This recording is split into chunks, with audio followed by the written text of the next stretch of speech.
থানার মধ্যে একটা ইয়াং ছেলে থানার ওসিকে ধমকাচ্ছে, রাগত স্বরে কথা বলছে, এবং ছেলেটার বয়স কত হবে, মানে খুবই ইয়াং, অত একটা মানে খুব বয়স হয়ে গেছে, 35-36 হয়েছে এমন আমার কাছে মনে হয়নি। আমার বিবেচনা তার বয়স 30-এর কমই হবে। এবং সেখানে সে যে কথাগুলি বলছে, সে কথাগুলি কিন্তু মানে আসলে একটু যেন কেমন লাগে। আপনারা কি শুনেছেন? তবু আমি ওই ভিডিওটা আপনাদেরকে দেখাচ্ছি না, কারণ ওটা আসলে আমি ভিডিও খুবই কম দেখাই, বাট ওনার কথাগুলো আমি হুবহু আপনাদেরকে পড়ে শোনাচ্ছি। এবং এটা নিয়ে একাধিক পত্রিকাতেও দেখলাম, আমি রিপোর্ট হয়েছে।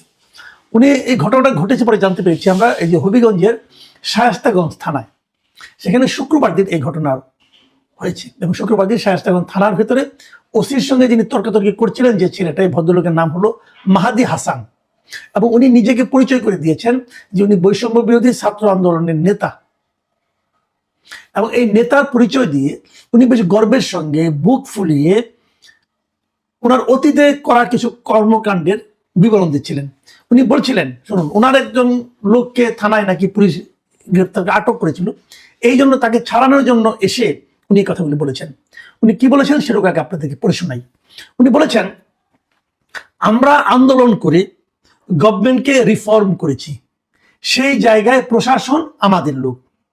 আপনি আমাদের ছেলেকে গ্রেপ্তার করে নিয়ে এসেছেন, আমাদের সঙ্গে বাক বিতণ্ডা করছেন, এখন বলছেন আন্দোলনকারী হয়েছেন, তো কি হয়েছে? আমাদের এইখানে 17 জন শহীদ হয়েছে। আমরা বানিয়াচং থানাকে পুড়িয়ে দিয়েছিলাম, এসআই সন্তোষকে জ্বালিয়ে দিয়েছিলাম। আপনি এসেছেন ঠিক আছে, কিন্তু কোন সাহসে এই কথা বললেন জানতে চাই। মানে মোদ্দা কথা উনি বলতে চাচ্ছেন, এই যে সরকারটা আছে এটা হলো তাদের সরকার, এই সরকারকে তারা দায়িত্ব দিয়ে এনেছে, ক্ষমতায় বসিয়েছে, অতএব তাদের সঙ্গে তাদের কথার বাইরে ওসি কিভাবে যাচ্ছে এবং তারা কি করেছে সেই ঘটনার বর্ণনা দিয়েছে। তারা বানিয়াচং পুরো থানাটাকে পুড়িয়ে দিয়েছিল এবং একজন এসআই সন্তোষকে জ্বালিয়ে দিয়েছিল, মানে জ্বালিয়ে হত্যা করেছিল।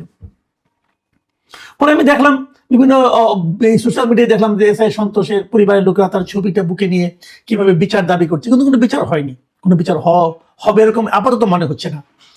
এই ধরনের ঘটনা তো আমরা ভাই আরো দেখেছি, অনেক থানাতেই কিন্তু পুলিশকে হত্যা করা হয়েছে, কোনোটারই কোনো বিচার হয়নি।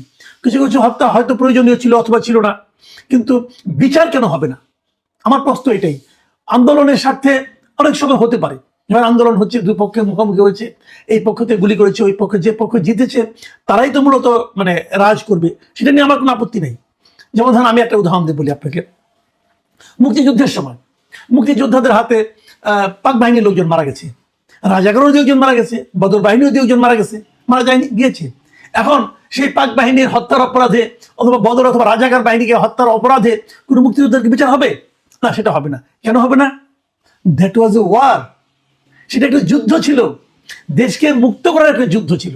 এখন এরা দাবি করছে এটা দ্বিতীয় মুক্তিযুদ্ধ, যদি হয় সেভাবে ডিক্লেয়ার করেন, কিন্তু সেখানেও কোশ্চেন আছে। সেই কোশ্চেনটা হলো যে আপনারা প্রয়োজনে যদি মেরে থাকেন, প্রয়োজনে যদি কেউ নিহত হয়ে থাকে এবং যদি প্রমাণ করা যায় যে ওই লোকটার মৃত্যু না হলে এই যুদ্ধটা হতো না, অথবা এই বিপ্লবটা হতো না, অথবা বিপ্লবটা সফল হতো না, তাহলে আমার কোনো আপত্তি নেই। কিন্তু এটা যে আসলেই সেই প্রয়োজনে হত্যাটা হয়েছে, সেই প্রয়োজনের জন্য যে ঘটনা থানাটা লুট হয়েছে, সেটা তো প্রমাণ করতে হবে। সেটা কি প্রমাণ হবে না? সেটা তো প্রমাণ হওয়া উচিত। ধরা যাক একটা কথা বলি আপনাকে, যে মুখোমুখি দাঁড়িয়েছে, পুলিশকে অর্ডার দিচ্ছে গুলি করো, আপনি পুলিশ গুলি করেছে, 2 জন মারা গেছে, আহত হয়েছে, আবার বিপরীত দিক থেকে ওরাও গুলি করেছে, অথবা ইট পাটকেল নিক্ষেপ করেছে, অথবা ধাওয়া দিয়েছে, ধাওয়া দিয়ে পুলিশকে 2 জনকে ধরে মেরে ফেলেছে, অথবা গণপিটুনিতে পুলিশের মৃত্যু হয়েছে, হতেই পারে। এগুলো হতে পারে, এগুলি যে প্রয়োজন ছিল এবং এটা না হলে যে বিপ্লব সফল হতো না, এটা হয়তো বা সত্য, আমি এটা নিয়ে কোনো আপত্তি করছি না। কিন্তু আপনি আমাকে বলেন, একজন পুলিশ মারা গেছে, এরকম ঘটনা, একজন পুলিশ মারা গেছে, তাকে আপনি পা উপরের দিকে তুলে পা টাঙিয়ে উল্টো করে টাঙিয়ে রাখলেন, এর সঙ্গে বিপ্লবের কি সম্পর্ক? সে তো মারাই গেছে। যেরকম ভাবে আমরা নিন্দা করছি যে আসলে আমরা দেখেছি যে আন্দোলনের মানে নেতা কর্মীদেরকে, আন্দোলনের সঙ্গে যারা জড়িত তাদেরকে ধরে মেরে তারপর আগুন দিয়ে পুড়িয়ে দিয়েছে, অন্যায় হয়েছে এবং তার বিচার হওয়া উচিত, মানে কঠিন থেকে কঠিনতর বিচার হওয়া উচিত। যদি এটা বিচার হয় তাহলে ওটা কেন হবে না? বিচার তো হতে হবে। হ্যাঁ, বিচার হওয়া মানে ফাঁসি হওয়া তা কিন্তু নয়। যদি যারা টাঙিয়েছে উল্টা করে তারা যদি প্রমাণ করতে পারে যে এই টাঙানোটা বিপ্লবের জন্য প্রয়োজনীয় ছিল, তাহলে তারা মুক্তি পাবে। ভাই কথাটা কিন্তু সিম্পল, বিচার হওয়া মানে কিন্তু ফাঁসি হওয়া না, বিচার হতে হবে, প্রকৃত ঘটনাটা জানা যেতে হবে এ কেন হয়েছে। যাত্রাবাড়ি একটা ঘটনা আমরা এর মধ্যে দেখেছি, বিভিন্ন সময় দেখেছি, পত্রপত্রিকা কিন্তু পড়ি। পুলিশ সে আন্দোলনের তাদের দমনের জন্য ছিল না, সেখানে তারা যায়নি, সে একটা গুলিও ছুড়েনি, সে থানায় বসেছিল, থানা আক্রমণ করে সেখানে পুলিশকে পিটিয়ে মারা হয়েছে। হয়নি? হয়েছে। তো থানায় যে লোকটা ছিল সে তো তার চাকরি করছিল রে ভাই, সে তো গুলিও করে না, সে থানার মধ্যে বসে হয়তো অফিসিয়াল কাজ করছিল, তাকে তো মেরেছেন। কে মেরেছে? ওই মৃত্যুটাকে আন্দোলনের জন্য প্রয়োজনীয় ছিল? আপনি বলবেন আমি থানা পুড়িয়ে দেবো, দেন থানা পুড়িয়ে দেন, লোকটাকে মারলেন কেন? তার ছেলে হয়তো আপনাদের সঙ্গে আন্দোলনে ছিল, আমরা দেখেছি এক ওসির ছেলে আন্দোলনে মারা গেছে এবং সে পুলিশের গুলিতে মারা গেছে, এটাও আমরা দেখেছি। তো তার তো আন্দোলনে ছিল, কাজেই অনেকে চাকরির জন্য ওখানে ছিল, তাকে মেরে আপনি বাহাদুরি করবেন। এই যে এসআই সন্তোষকে মেরেছে বলে মাহদি হাসান গর্ব করছে, আগুন দিয়ে জ্বালিয়ে দিয়েছিলাম, এসআই সন্তোষের অপরাধটা কি ছিল বলুন? আমি তো জানি না কি অপরাধ ছিল, হিন্দু ছিল এই জন্য বলেন।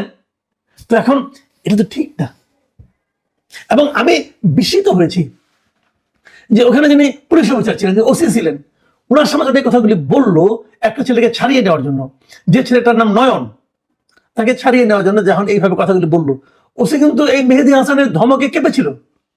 মেহেদী হাসানের ধমকে তো প্যান্ট নষ্ট হয়ে গেছিল কিনা আমি বলতে পারবো না, তবে সে নয়নকে ছেড়ে দিয়েছিল। আমি কিন্তু ওসির দোষ দিই না। কেন দিই না? কেন ওসির তো ইতিহাস আছে, সে তো জানে আমি যদি ওখানে ওকে ধরি অথবা বলি তুমি এটা করলে তোমাকে আমি অ্যারেস্ট করবো, অ্যারেস্ট করতে পারতো, কিন্তু এই যে সে তো একটা হত্যার কথা স্বীকার করছে, আমি নিজে করেছি, সঙ্গে সঙ্গে তাকে অ্যারেস্ট করা যায়। উনি অ্যারেস্ট করেন নাই কেন? উনি হয়তো ভেবেছেন যে অতীত ইতিহাস কি বলে, এই ঘটনা ঘটলে আমার হয়তো বদলি হবে অথবা আমার চাকরিও চলে যেতে পারে। কেন তার চাকরি চলে যাবে? কারণ যে সরকারটা এখন আছে তারা এই ধরনের শাসনই কায়েম করেছে। আপনাদের মনে আছে গত বছরের অক্টোবরের দিকে এই ধরনের একটা আইন করেছিল কিন্তু, যে ওই জুলাই থেকে অগাস্টের 5 তারিখ পর্যন্ত আন্দোলনে কারোর বিরুদ্ধে কোনো মামলা করা যাবে না, এরকম করার কিন্তু একটা আইন, কিন্তু একটা নির্দেশনা কিন্তু দেওয়া হয়েছিল। এটাকে অনেকে ইন্ডেমনিটি বলছে, যে পুলিশ হত্যার কোনো বিচার হবে না। ইন্ডেমনিটি হয়নি, কিন্তু এই ধরনের একটা আদেশ এসেছিল গভর্নমেন্টের কাছ থেকে। কেন এই ধরনের আদেশ তো গভর্নমেন্ট দিতে পারে না? কোন আইনে দিবে গভর্নমেন্ট এই আদেশটা? গভর্নমেন্ট আইনের ঊর্ধ্বে না, কিন্তু হয়েছিল। তাহলে দাঁড়ানোটা কি? বারবার আমরা শুনি, আলোচনা হয়, বলা হয় যে পুলিশের মনোবল ভেঙে গেছে। পুলিশের মনোবলকে আপনারা চাঙ্গা করার চেষ্টা করেছেন? পুলিশকে তো আপনারা মেহেদী হাসানের নিচে বসিয়ে দিয়েছেন। মেহেদী হাসানরা আসবে, পুলিশকে ধমকাবে, তার বন্ধু বান্ধবকে ছাড়িয়ে নিয়ে যাবে, ওই বন্ধু বান্ধব কি অন্যায় করেছে কি করেনি তার কোনো প্রশ্ন কেউ করতে পারবে না। আপনারা তো পুলিশকে সেই জায়গায় নিয়ে বসিয়ে দিয়েছেন, বসিয়ে দিয়ে এখন আপনি আশা করছেন যে পুলিশের মনোবল চাঙ্গা হবে। কিভাবে চাঙ্গা হবে?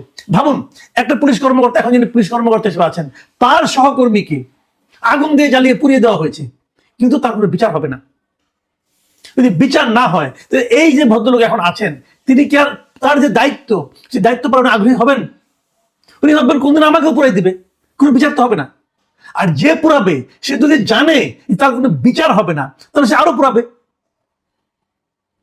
তাহলে এই যে আইনের অবস্থাটা আপনারা করেছেন, ডক্টর ইউনূস সাহেব যে একটা কাজ, এই যে একটা সরকার গঠন করেছেন, এই সরকারের যে অবস্থাটা করেছেন উনি কাদের প্ররোচনা করেছেন সেটা দেখছি। তারা এখন জামাতের লোক হয়ে গেছে, তারা এখন জামাতের পাঞ্জাবি পকেটে যে ঢুকছে, তারাই তো এই সমস্ত চাপ দিয়ে করিয়েছে। ভাই কোন দেশে আছেন? কোথায় আইন কানুন? একটা কথা মাথায় রাখবেন, যে পুলিশকে আপনি টাঙিয়েছেন উল্টো করে, যে পুলিশকে আপনি গায়ে আগুন দিয়ে জ্বালিয়ে দিয়েছেন, যে পুলিশ থানায় বসেছিল তাকে পিটিয়ে মেরেছেন, তার যে সন্তান, তার যে পরিবার, তারা কিন্তু এই দেশেরই নাগরিক। সেই নাগরিকের প্রতি কি সরকারের কোনো দায় দায়িত্ব নেই? এই সরকার কার সরকার? এই সরকার কার সরকার? এবং তাদের যে সন্তান যারা আছেন তারা কতটা কষ্টে আছেন, তাদের কত মানবতার জীবন। একটা পুলিশ কর্মরত অবস্থায় যদি মারা যায়, তার যে অর্থনৈতিক সুযোগ সুবিধা পাওয়ার কথা, তাকে এই নিহত পুলিশের আত্মীয় স্বজন পাচ্ছে, পরিবার পাচ্ছে? কেন পাচ্ছে না? পাওয়া কি উচিত না? তারা তো অর্ডার ফলো করছে, যার অর্ডার ফলো করছে সে তার কি হয়েছে? এইভাবে দেখতে দেখতে যে আইজিপি হলো পুলিশের সর্বোচ্চ ব্যক্তি, তার হচ্ছে 5 বছরের সাজা, আর সে লোকের চলে গেছে জীবন। এটার নাম বৈষম্য বিরোধিতা। এই বৈষম্যের সমাধান কে করবে?